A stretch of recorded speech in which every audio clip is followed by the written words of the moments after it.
เชิญทุกท่านมาเชิญให้ก่อนเสนาะเชิญ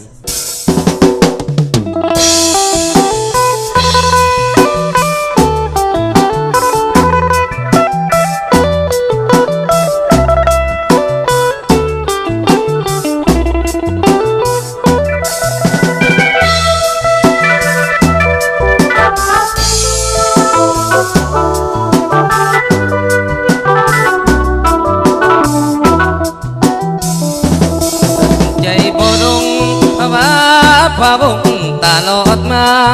นอนคำคืนปัญหาสาวคนสีดา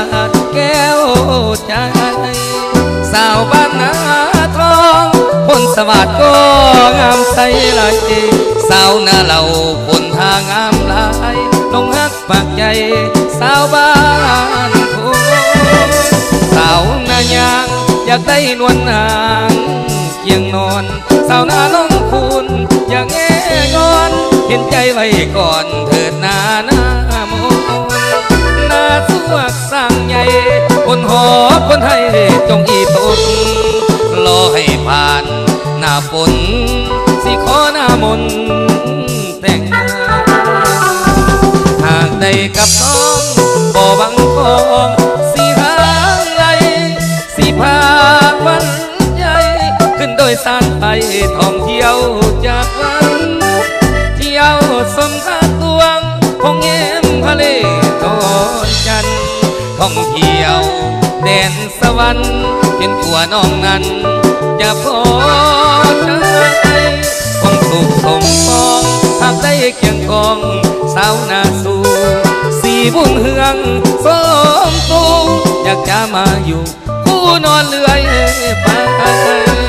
บอกขอลืมลงสาวคนหงหรือว่าคนใสสวดสีวีบอกห่างหายหากได้เคียงกายสาวทองมี